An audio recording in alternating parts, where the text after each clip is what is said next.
What's up, gamers? My name is Diggins. I'm a writer and critic, as well as co-host of the podcast Mostly Nitpicking, a weekly dissection of a piece of pop culture.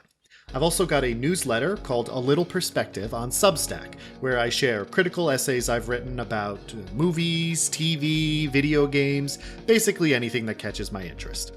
You can find me on Twitter at ThisIsAnOddName.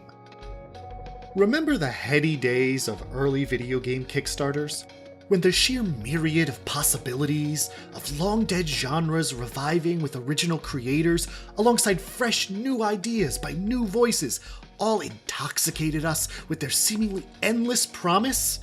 The days before those games actually came out and proved to be much more disappointing than we all hoped? I'm being a little harsh. Plenty of games that came out of this early boom have become beloved classics. Undertale, Night in the Woods, and Kentucky Route Zero are some I adore, just off the top of my head. But I didn't back those games. Instead, I was lured in by the siren songs of games like Mighty No. 9, Yooka-Laylee, and We Happy Few. Yeah, those didn't turn out so hot for me.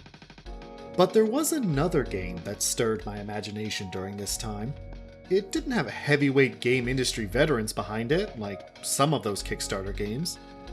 All it had was a charming art style, a great trailer, and a genre I dearly loved: Metroidvania. Honestly, I'm not sure exactly what it was about their pitch that made me so excited, but I backed the campaign as much as I financially could. And unlike those others, it paid off more than I could have ever hoped. I refer, of course, to Bloodstained, Ritual of the Night. I'm kidding, obviously. You can read podcast titles. I'm talking about Hollow Knight. Hollow Knight is a game by the small Australian studio Team Cherry, where you play as a cute little bug exploring a ruined underground civilization of other cute bugs called Hallownest. It is very much in the classic Metroidvania mold. You explore a big open world with only gentle signposting for where you're intended to go, discovering power-ups that let you traverse new areas and fighting big, imposing bosses as you try to unravel the mystery behind Hallownest's fall. One of the many things that sets Hollow Knight apart from other games in the genre, though, is how much care has been put into making every single one of the basic actions in the game feel as satisfying as possible. Hitting an enemy with the little nail the knight wields has a real weight to it. A meaty or metallic sound plays, depending on the foe, and both you and the enemy are knocked back slightly. There's an even more dramatic reaction if you yourself get hit. For just a frame or two, the game pauses, the music is turned way down, and the knight takes on a truly rattled expression, while a reverb plays, depending on the severity of the hit. Even something as simple as finding a small hidden alcove with a bit of extra geo, the in-universe currency, comes with a little ding that heralds your discovery in a muted fashion that doesn't interrupt the game's atmosphere, but feels as triumphant as Zelda's iconic puzzle completion fanfare.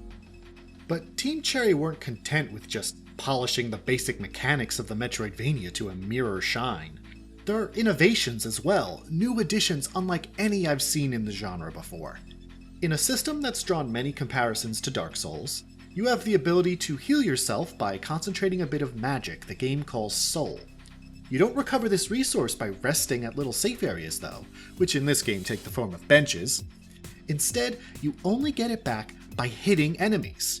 This means battles, especially boss fights, have this incredible rhythm to them, where you need to stay aggressive to keep your soul up, while also finding the moments of respite needed to heal.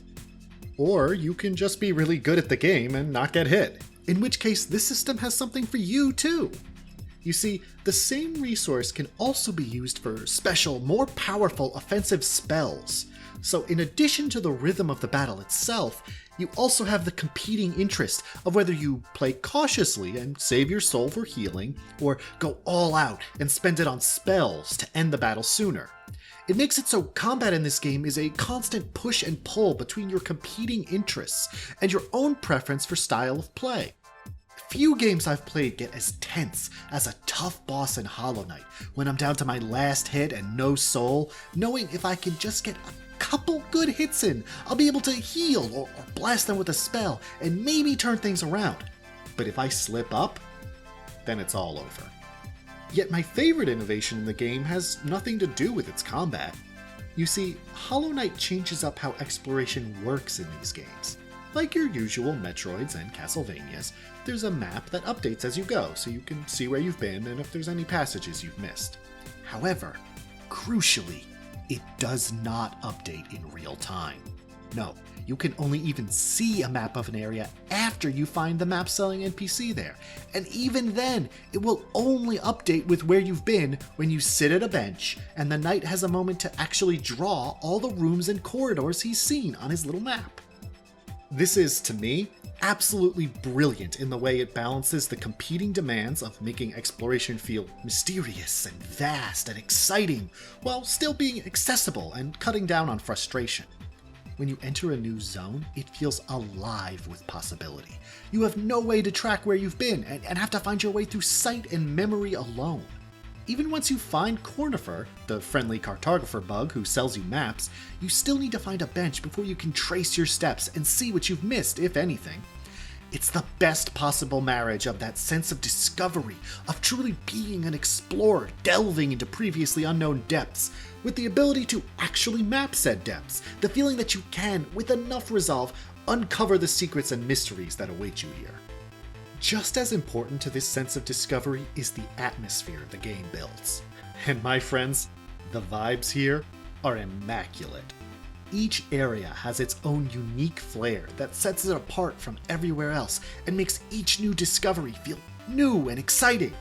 Whether it's traversing through the verdant and wild flora of Greenpath, climbing ever upwards through Crystal Peak lit by the dim purple glow of its many crystals, or wandering through the haunting streets of the City of Tears as it slowly drowns in the perpetual rain leaking from the underground lake above it. Everywhere in this game has a style all its own that still feels cohesive with the larger world. And it's all rendered in a lush, gorgeous hand-drawn art style that never stops being a wonder to behold. Not to mention the incredible soundtrack composed by Christopher Larkin.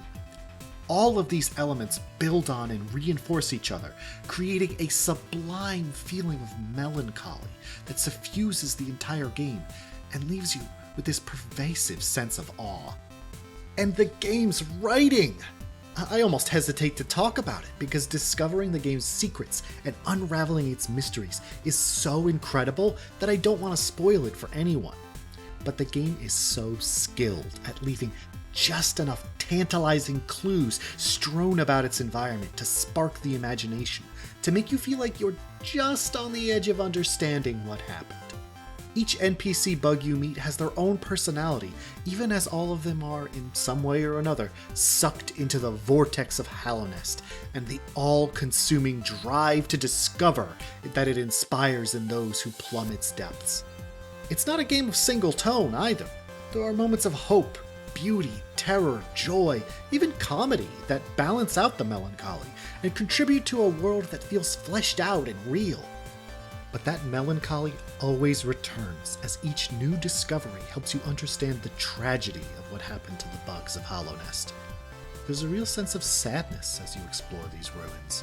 The majesty and wonder of seeing the incredible feats the king and his people accomplished at the height of their civilization, contrasted with the decayed state both the kingdom and its people are now in. And as you continue on, as you discover the source of this calamity and the lengths the king went to contain it, this game manages reveals that hit like a gut punch that more traditionally cinematic games can only dream of. Metroid Prime was the first Metroidvania game I really fell in love with, the one that inspired my lifelong affection for the genre. A big part of that, I think, was the sense of loneliness, of sadness that it engendered in me. Samus, in an unfamiliar and hostile world, combs through the ruins of a civilization brought low by disaster. Long after I'd finished the game and discovered all its secrets, I still kept coming back to it, fascinated by the game's atmosphere and the feelings it inspired. I played the other Metroid Prime games, and plenty of other Metroids and Castlevanias and unrelated games in the same style, and I loved many of them. but none of them made me feel that same way, that same sense of majesty and awe and sadness and fear and wonder, all mixed together. None of them, that is, until Hollow Knight. I could honestly go on. I've barely scratched the surface of everything I adore about this game. But part of the fun, the excitement of Hollow Knight, is discovering all these myriad pleasures for yourself. So if anything I said sounds interesting to you, like something you might want to experience, I implore you to play Hollow Knight. It is, simply put, one of the best games I've ever played. I can't put it any plainer than that. Thanks for listening, and happy gaming.